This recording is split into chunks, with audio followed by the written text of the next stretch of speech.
बिस्मिल्लाहिर्रहमानिर्रहीम। आज मैं आपके लिए मूली के पराठे की रेसिपी लेके आई हूँ जो कि बगैर आटा गूंदे और बगैर मेहनत के बहुत ही आसानी से तैयार किए जाएंगे।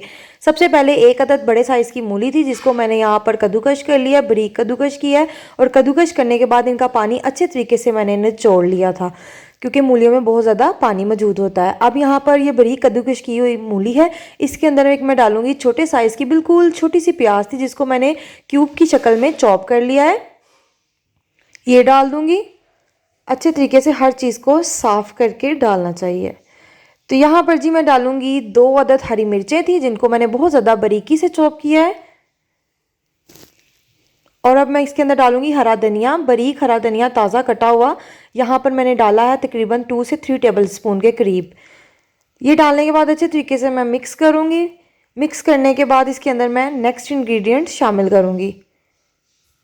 तो बहुत ही मज़े के ये पराठे तैयार होंगे मूली वाले, और इनका जायका भी बहुत ज़्यादा लाजवाब होगा और कोई इतनी मेहनत भी नहीं करनी पड़ेगी, ना ही आपको रोटी बेलनी पड़ेगी और अलग से स्टफिंग उसके अंदर डालनी पड़ेगी। अब इसके अंदर मैं डालूंगी 1 कप मैदा। आप चाहे तो यहाँ पर आटा भी यूज़ कर सकते हैं जो आम रूटीन में हम रोटी बनाने के लिए यूज़ करते हैं। तो 1 कप मैदा यहाँ पर मैंने छान कर शामिल कर दिया। इसको अच्छे तरीके से तमाम चीज़ों के साथ मिक्स कर लेंगे। मिक्स करने के बाद इसके अंदर मैं नेक्स्ट इंग्रेडिएंट शामिल करती हूँ।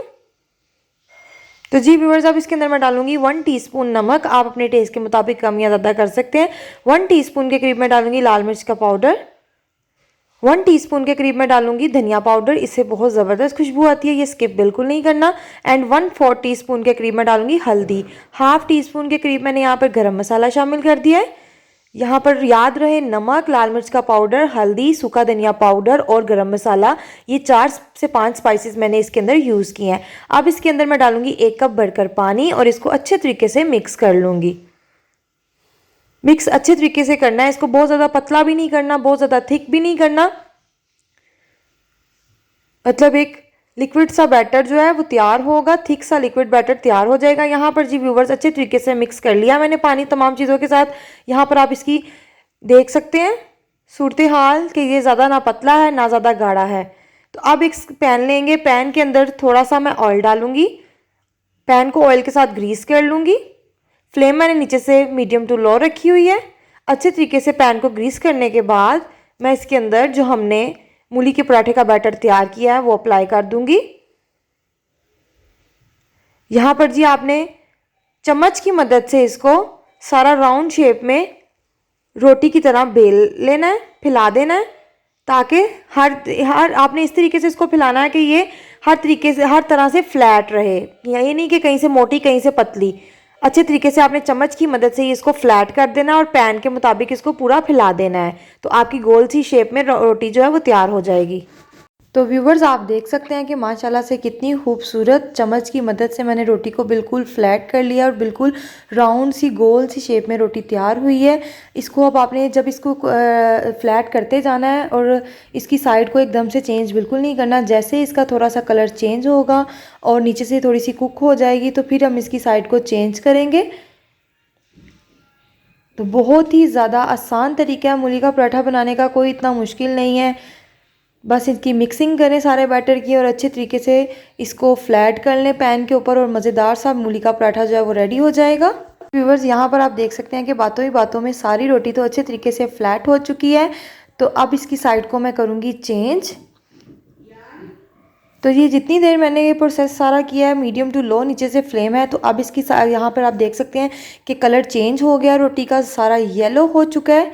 ये देखें नीचे से थोड़ी सी कुक रोटी नज़र आना स्टार्ट हो गई, यानी हार्ड हो गई है नीचे से रोटी। तो अब इसको हमने पराठे की साइड को चेंज कर दिया है। अब इसको हम ऑयल से अच्छे तरीके से ऑयल लगा देंगे ऊपर, सारे पराठे के ऊपर ऑयल ग्रीस कर देंगे। ऑयल ग्रीस करने के बाद साइडों पर भी किनारों पर भी ऑयल से ग्रीस कर दूंगी ताकि जो नीचे वाली साइड है उसके ऊपर खूबसूरत सा कलर आ जाए नीचे से। अब इसको हमने चम्मच की मदद से हल्के हाथों से प्रेस करते जाएंगे और इसको मूवमेंट करते जाएंगे ताकि सारी रोटी पर इक्वल सा गोल्डन सा कलर आ जाए और जो हमारा पराठा है वो खूबसूरत सा फ्राई हो जाए। तो यहाँ पर माशाल्लाह जी आप देख सकते हैं कितनी ज़बरदस्त जो पराठा है वो फ्राई हो चुका है, कितना खूबसूरत कलर आया है, बिल्कुल सेम उसी तरह आया है जिस तरह से हम आम रूटीन में स्टफिंग डाल के पराठे को रेडी करते हैं। तो आप इसका कलर देख सकते हैं कितना खूबसूरत कलर आया है। इसी तरीके से मैं नीचे से भी फ्राई कर लूँगी और सेम इसी कलर जब हो जाएगा नीचे से तो मैं ये पराठा रेडी हो जाएगा और इसको प्लेट में निकाल कर आपको सर्व करके दिखाऊँगी। तो बस आपने चम्मच की मदद से फ्लैट सा चम्मच ले लेना है और चम्मच की मदद से आप इसको प्रेस करते जाएंगे तो तमाम किनारे जो हैं वो खूबसूरत से गोल्डन ब्राउन हो जाएंगे और जो पराठा है वो सारा ऊपर नीचे से पक जाएगा। यहाँ पर जी व्यूवर्स आप देख सकते हैं दोनों तरफ से खूबसूरत सा गोल्डन ब्राउन कलर आ चुका है। अब इसको मैं प्लेट में निकाल लूँगी। तो बहुत ही मज़ेदार सा मूली का पराठा रेडी हो चुका है बगैर मेहनत के, बगैर रोटी को बेले। तो अगर आज की रेसिपी आपको अच्छी लगे तो आपने लाइक ज़रूर करना है और लाइक के साथ साथ आपने कमेंट भी करना है। अब इसके ऊपर मैं सर्विंग के तौर पर थोड़ा सा बटर डाल रही हूँ, आप देसी घी भी यूज़ कर सकते हैं। और यहाँ पर थोड़ा सा अचार रख रही हूँ, मूली के पराठे के साथ अचार बहुत ज़्यादा टेस्टी लगता है।